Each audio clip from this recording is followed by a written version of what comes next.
Buen día, continuamos con el segundo relato del primer capítulo del libro El cazador de hombres lobos, Casca, el primer alfa, con el relato Los primeros experimentos.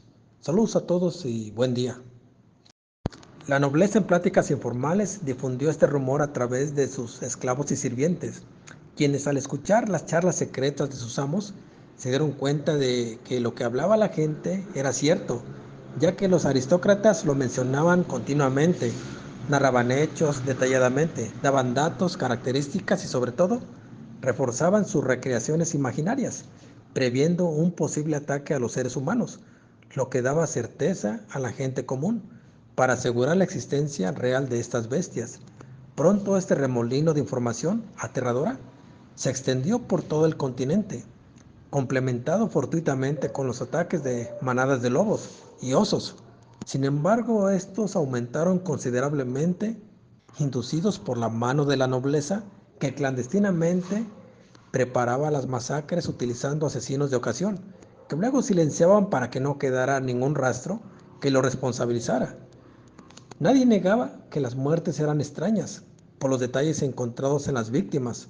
Podría ser que existiera otro tipo de carnívoros humanos, que confirmaran la presencia y el acecho de monstruos antinaturales. Paulatinamente, los Eternity incrementaban territorialmente los hechos sádicos de las bestias para desestabilizar a toda la región y con ello mostrar la ineficiencia de las autoridades para generar el descontento que obligara a pensar en un cambio de régimen. Sin embargo, los resultados no parecían responder a sus expectativas, por lo que se propusieron desafiar a la ciencia criando bestias para su propósito. No descansarían hasta darle vida al miedo general de cualquier manera. Hubo muchos intentos clandestinos de crear nuevas especies mitad hombre y mitad bestia, para adelantarse a la ciencia o dominarla. Las pruebas con cadáveres para revivirlos era una práctica común entre los hombres de ciencia, desligados de la autoridad, intentando ir más allá de los límites legales y divinos. Cuando los descubrían, los sentenciaban a muerte sin mediar juicio alguno. Los mataban inmediatamente.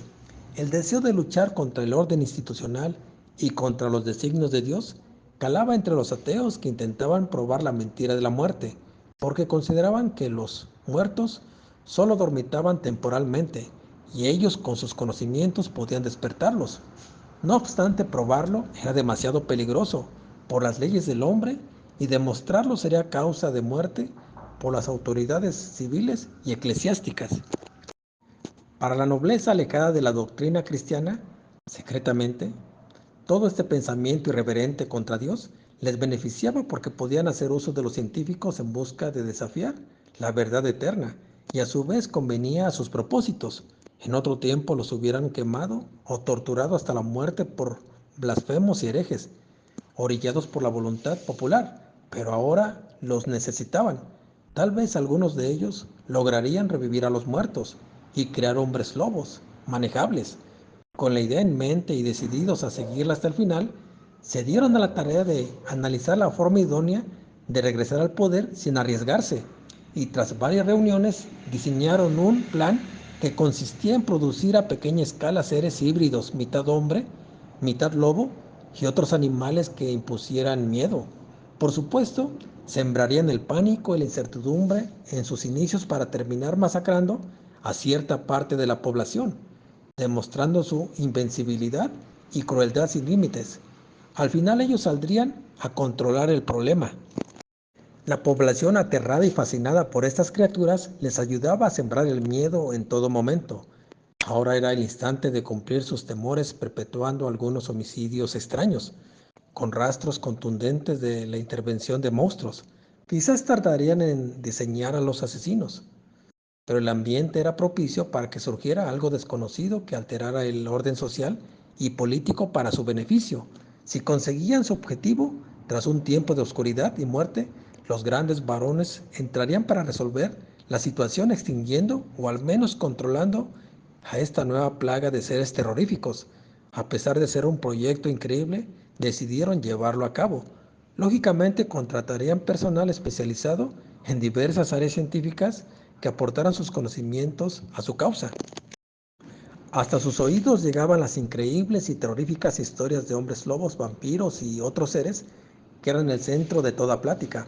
A pesar de no poder comprobar su veracidad de las historias, estaban locos por el impacto que producían en cada individuo al escucharlas, y sería genial tener estas bestias bajo sus dominios, ya que establecerían una oligarquía mundial que reinaría bajo la amenaza de estos. Estuvieron de acuerdo en la idea. El problema consistía en la forma de desarrollarla. Secretamente forjaron un plan que les permitiera llevar a cabo estos experimentos que diera certeza a su ambicioso proyecto. Por más que siguieron las huellas del esqueleto encontrado en Rumania, no pudieron llegar a ningún lado, pero ahora casi aseguraban que existían estas bestias como toda la población lo afirmaba. Lo difícil era demostrarlo concretamente. Para hacerlo, siguieron infructuosamente todos los indicios y rumores para obtener una evidencia concreta, objetiva, dándose por vencidos al final porque no encontraron nada. Ahora solo quedaba en parte dejar en manos de científicos la creación de estos seres.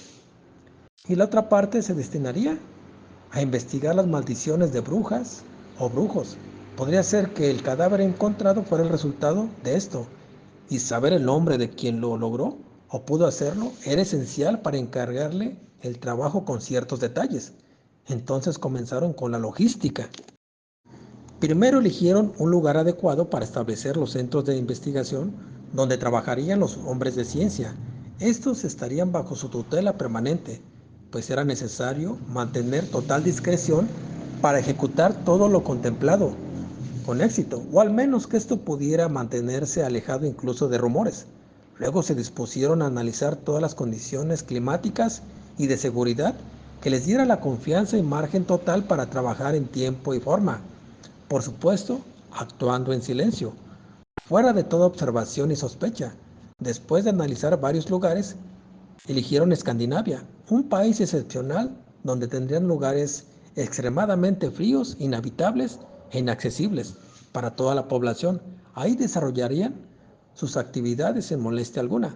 Cuidando todos los detalles, fueron construyendo los laboratorios bajo la vigilancia del Dr. Harper Thompson, quien era un científico sin escrúpulos que fue varias veces detenido y encarcelado por traspasar los límites de la ciencia en la parte ética. En pocas palabras, fue descubierto haciendo pruebas científicas con perros, gatos y lobos muertos, pero también con vivos. Pasó varios años en prisión por el afán de descubrir o crear lo inimaginable, como muchos otros. Su castigo fue benévolo porque no fue ejecutado. Corrió con mejor suerte que otros científicos rebeldes ante la voluntad de la comunidad científica y la de Dios. Harper Thompson era un estudiante sobresaliente en la Escuela de Medicina y Fisiología. Todos los que lo conocían le auguraban un futuro brillante debido a su excelente y destacado rendimiento académico, pero de pronto abandonó la escuela y se perdió entre los demás científicos. Algunos pensaron que había perdido la razón, otros que solo era un loco maniático al que debían mantener encerrado para evitar que dañara a alguien. Cuando fue interrogado sobre esta actividad ilícita, confesó que estaba a punto de lograr lo inimaginable, devolver la vida a los muertos. Para ello necesitaba recursos humanos vivos, ya que tenía indicios de avances positivos en animales. Esta insólita declaración borró los sentimientos inherentes a la lástima o compasión que podría tener, catalogándolo como cruel y despiadado. Por supuesto, fue encarcelado con las debidas medidas para que nunca escapara, pero los poderosos varones, aprovechando su poder y riqueza y dinero, lograron pagar una fuerte suma para liberarlo clandestinamente. A la sociedad científica y a las autoridades se les diría que murió de una enfermedad y prometieron a sus liberadores que jamás sería visto en todo el continente. Prácticamente lo esclavizarían para que trabajara con ellos hasta el final, pero al último no vería la luz del sol para cumplir la misión destinada. Por alguna extraña razón, varios nobles aceptaron integrarlo a ese equipo. Otros mostraron su repulsión, pero si al final les daba lo que querían, lo apoyarían durante este tiempo. Aprovecharían el conocimiento que mencionó en relación a resucitar a los muertos. Esperaban que lo lograra con suerte y después se dedicaría a cumplir su encargo. Si fallaba la creación de hombres lobos, podrían utilizar a los muertos resucitados como última opción, reconociendo que esto podría llevarlos a la muerte si no desarrollaban su plan con las debidas medidas de precaución en todas las fases del experimento, a través de una ardua investigación por parte de personas discretas, eligieron a los mejores científicos que tendrían esta insólita misión, intuyendo que no se dejarían convencer voluntariamente, implementaron medidas coercitivas con sus familias para evitar desenlaces y desacuerdos prematuros. En ese momento la organización pensó en un nombre clave para distinguirse en secreto y se autodenominaron los Eternity, porque serían el linaje real que gobernaría el mundo para siempre, además de que dentro de sus experimentos podrían descubrir el mecanismo para alargar la vida eternamente. Sin duda su plan comenzó a tomar forma, así como sus propósitos, pero algunas de las cuestiones más importantes deberían ser cuidadosamente definidas y los científicos tendrían que ser muy precisos en las características de los productos creados, así como en el control del comportamiento. Devolver la vida a los muertos era algo indescifrable hasta ahora. Aunque varios científicos trabajaban en las sombras para ello, no había avances sustanciales y que los renacidos fueran controlados a placer era otra cuestión aún más difícil, pues se trataba de manejar la conciencia reprimiendo los instintos salvajes de los animales con los que serían mezclados. En primera instancia se pensó en los lobos, pero luego se anexaron otros animales que podrían ser parte del experimento, en caso de que los lobos fallaran. Todo estaba previamente elegido. Un grupo comandado por el barón Durkheim tendría la responsabilidad de capturar varias bestias salvajes de distintas especies para su propósito. Ejecutando su comisión, contrató a expertos cazadores para que capturaran vivas a sus materias primas. Ofrecerían grandes sumas de dinero a las autoridades de todos los países para sobornarlas o convencerlas de que planeaban construir un gran zoológico, el más grande del mundo, que concentraría a los animales más temibles y salvajes que existieran, pero cada uno estaría en un nicho diferente para evitar peleas o accidentes fatales. Algunos trabajadores fueron a África a traer leones, hienas y leopardos. En América fueron por osos negros, grizzlies, osos polares y jaguares. En Asia fueron por algunos tigres, leones y sobre todo traerían de América Central, América del Norte, el animal que sería el componente principal del experimento, lobos, pero estos deberían ser los más grandes en tamaño y ferocidad. El proyecto se puso en marcha con parte de la materia prima necesaria que sería científicamente mezclada en proporciones adecuadas, pero prevaleciendo la de los lobos. Mediante mecanismos legales e ilegales, fueron capturando sanas y salvas a las bestias solicitadas. Los encargados de esta misión utilizaron trampas extremadamente grandes y reforzadas con señuelos para atraerlas.